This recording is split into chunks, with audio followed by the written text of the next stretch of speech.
Hello everyone. इस video में हम लोग डिस्कस करने वाले हैं क्लास 10th के इकोनॉमिक्स के बुक, जो कि आप लोगों का फर्स्ट लेसन है। इस लेसन का कुछ टॉपिक मैंने डिस्कस किया था। आज इस वीडियो में हम नेक्स्ट टॉपिक को डिस्कस करेंगे। तो देखिए, यह जो टॉपिक है यह है मूलभूत आवश्यकताएं एवं विकास का संबंध। अब देखिए, मूलभूत आवश्यकताएं क्या होती हैं। तो देखिए, किसी भी देश के नागरिक के रहने के लिए क्या चाहिए? मकान चाहिए, खाने के लिए उसके पास भोजन चाहिए, और शरीर ढकने के लिए क्या चाहिए? कपड़ा चाहिए। यह इनकी क्या है? न्यूनतम मूलभूत आवश्यकताएं हैं। हर समय सत्ता के गलियारे में रोटी, कपड़ा और मकान का जो नारा जो है यह बुलंदों पे रहता है। यानी कि हमारे देश में कोई भी राजनीतिक पार्टी का जब जीत होता है तो वह क्या है कि जब वोटिंग का टाइम होता है तो उनका क्या कहना रहता है कि हम लोगों को जो मूलभूत आवश्यकताएं हैं वह पूरा करेंगे। ठीक है, ताकि देश के विकास द्वारा लोगों की न्यूनतम आवश्यकताओं को जो है वह पूरा किया जा सके। देश के गरीब लोगों की आकांक्षा जो है वह इन न्यूनतम मूलभूत आवश्यकताओं की पूर्ति करना रहता है। यानी कि जो देश है उस देश के जो गरीब लोग हैं उनकी इच्छा जो रहती है, जो कि न्यूनतम मूलभूत आवश्यकताएं हैं वह पूरा करना रहता है किसी भी राजनीतिक पार्टी का। यद्यपि स्वतंत्रता प्राप्ति के बाद विगत 60 से अधिक वर्षों में जो है वह विकास के बहुत सारे कार्यक्रम चलाए गए। देश की बढ़ती हुई जनसंख्या विकास के मार्ग में एक बहुत बड़ी बाधा है। यानी कि हमारे देश की जनसंख्या इतना ज़्यादा बढ़ रही है कि यह देश के विकास में क्या है? एक बहुत बड़ी बाधा है। विकास की दर बढ़ने के बावजूद भी गरीबी का उन्मूलन नहीं हो पाया है। यानी कि जनसंख्या इतनी है जिसके कारण हम विकास भी कर रहे हैं तो क्या है? गरीबी उन्मूलन नहीं हो रहा है, यानी गरीबी खत्म नहीं हो पा रहा है। इसके कारण गरीबी रेखा के नीचे रहने वाले लोगों की संख्या में अपेक्षित कमी जो है वह नहीं आई है। इसके कारण क्या है कि जो पॉवर्टी लाइन है यानी गरीबी रेखा है, उससे जो गरीबी रेखा में जो लोग हैं उनकी संख्या में जो है वह कमी नहीं आई है। समुचित न्यायपूर्ण सार्वजनिक वितरण प्रणाली से लोगों के खाने के लिए रोटी उपलब्ध हो सकता है। देश में रोजगार के द्वारा नागरिकों की आय में वृद्धि की जा सकती है, जिससे उन्हें कपड़ा और मकान उपलब्ध होगा। और साथ ही देश के ग्रामीण क्षेत्रों में जो गरीब मजदूर के लिए राष्ट्रव्यापी रोजगार देने की योजना जो बनाई गई है, यह योजना राष्ट्रीय ग्रामीण रोजगार गारंटी अधिनियम के तहत शुरू की गई है। यानी कि हमारे देश में ग्रामीण क्षेत्रों में जो गरीब मजदूर हैं उनके लिए जो है वह रोज़गार देने की जो योजना बनाई गई है, इस योजना का क्या नाम है? इस योजना का नाम है national rural employment guarantee act, यानी कि राष्ट्रीय ग्रामीण रोजगार गारंटी अधिनियम के तहत जो है यह शुरू की गई है। और इसे हम लोग क्या कहते हैं? नरेगा कहते हैं शॉर्ट फॉर्म में। ठीक है, इसे नरेगा बोला जाता है। एन से नेशनल, आर से रूरल, ठीक है, ई से एम्प्लॉयमेंट, जी से गारंटी और ए से एक्ट होता है।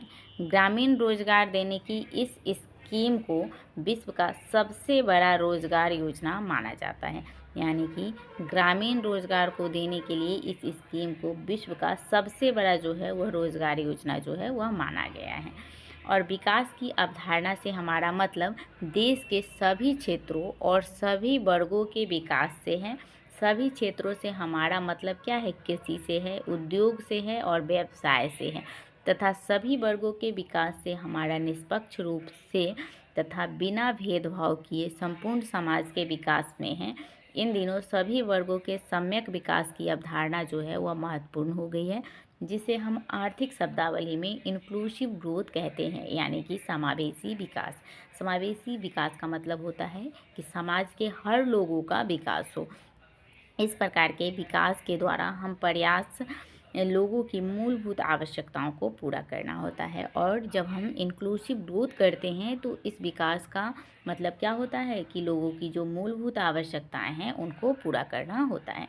अब चलिए यहाँ पे हम देखते हैं कि क्या लिखा है। अब देखिए, गरीबी रेखा को निर्धारित करने के लिए योजना के द्वारा जो योजना आयोग है, यानी कि जो हमारा प्लानिंग कमीशन था, जो है वह एक बॉर्डर लाइन जो है वह तैयार करता है। गरीबी रेखा कैलोरी मापदंड पर आधारित होता है, यानी कि जो पॉवर्टी लाइन है वह कैलोरी मापदंड पर आधारित होता है। और ग्रामीण क्षेत्रों में 2400 कैलोरी तथा शहरी क्षेत्रों में 2100 कैलोरी प्रति व्यक्ति प्रतिदिन निर्धारित रहता है। यानी कि जो ग्रामीण एरिया है वहाँ पे 2400 कैलोरी जो है वो प्रतिदिन प्रति व्यक्ति होना चाहिए। यानी कि एक व्यक्ति को, ठीक है, एक व्यक्ति को एक दिन, ठीक है, एक दिन में 2400 कैलोरी जो है वह उपलब्ध होना चाहिए। और जो शहरी क्षेत्र है वहाँ पे 2100 कैलोरी प्रतिदिन उपलब्ध रहना चाहिए। अर्थशास्त्र में गरीबी की माप की यह एक काल्पनिक रेखा है। यानी कि इकोनॉमिक्स में गरीबी को मापने का यह एक काल्पनिक रेखा है।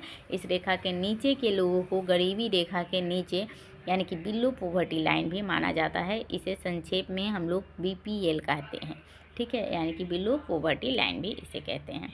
उसके बाद है नरेगा। अब देखो नरेगा क्या है, तो देखिए ग्रामीण रोजगार देने की यह एक राष्ट्रीय योजना है। यानी कि ग्रामीणों को जो गरीबी रेखा के नीचे हैं या गरीब मजदूर हैं उनको रोजगार देने की नरेगा जो है एक योजना है।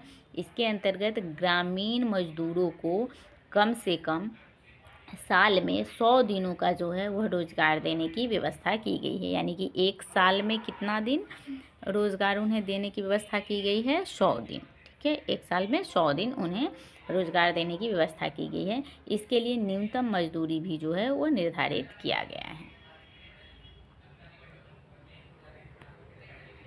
अब यहाँ पे चलिए हम लोग सारांश में कुछ दिया हुआ है तो इसको भी देख लेते हैं। अब देखिए यहाँ पे है कि भारतीय अर्थव्यवस्था का वर्तमान स्वरूप कोई एक दिन की संरचना नहीं है। यानी कि भारत की जो अर्थव्यवस्था है इसका जो अभी प्रेजेंट में यानी कि अभी हमारे सामने भारतीय अर्थव्यवस्था का स्वरूप जो है वो कोई एक दिन में नहीं बना है।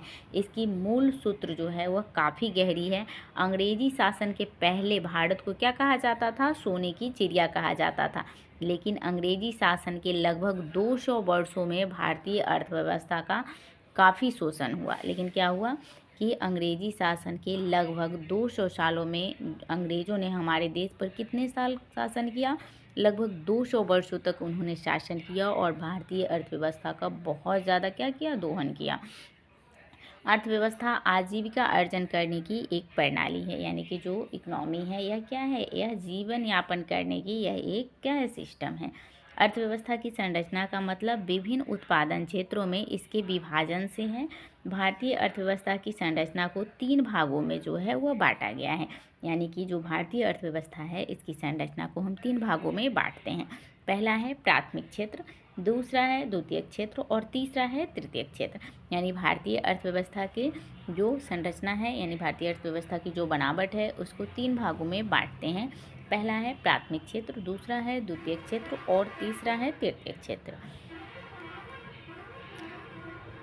आज विश्व में 3 प्रकार की अर्थव्यवस्था जो है वह पाई जाती है। पहला है आज पूरे विश्व में 3 प्रकार की अर्थव्यवस्था पाई जाती है। पहला है पूंजीवादी अर्थव्यवस्था, दूसरा है समाजवादी अर्थव्यवस्था और तीसरा है मिश्रित अर्थव्यवस्था।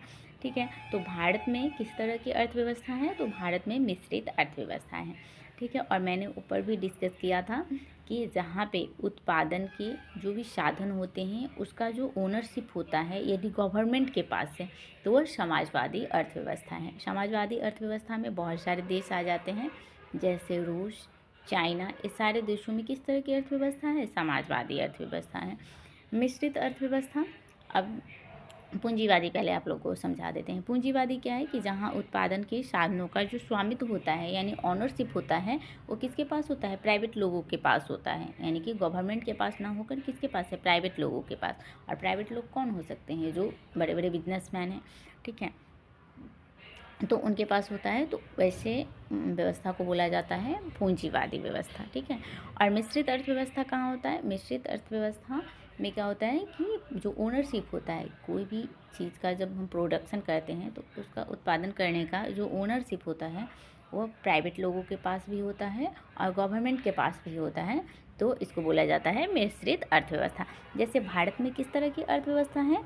तो भारत में मिश्रित अर्थव्यवस्था है। यानी कि कुछ चीज़ों पे हम देखते हैं कि प्राइवेट लोगों का जो है वो स्वामित्व है यानी ओनरशिप है, और कुछ पे देखते हैं कि गवर्नमेंट पे है, गवर्नमेंट का है। जैसे कि अब देखो, जैसे कि रेलवे, तो रेलवे क्या है? सरकारी में गवर्नमेंट का है। ठीक है, वहीं पे हम देखते हैं बड़ी बड़ी कंपनियां हो गई, ठीक है, जैसे कि एयरटेल, वोडाफोन, ये सब तो क्या है, प्राइवेट कंपनी के पास है, बिजली विभाग, ठीक है। तो ये सब क्या है, प्राइवेट लोगों के पास है। तो इस भारत में जो अर्थव्यवस्था है यह क्या है, मिश्रित अर्थव्यवस्था है। यानी मिश्रित अर्थव्यवस्था जो है वो पूंजीवादी अर्थव्यवस्था और जो समाजवादी अर्थव्यवस्था है, इन दोनों का जो है वह मिला जुला रूप है।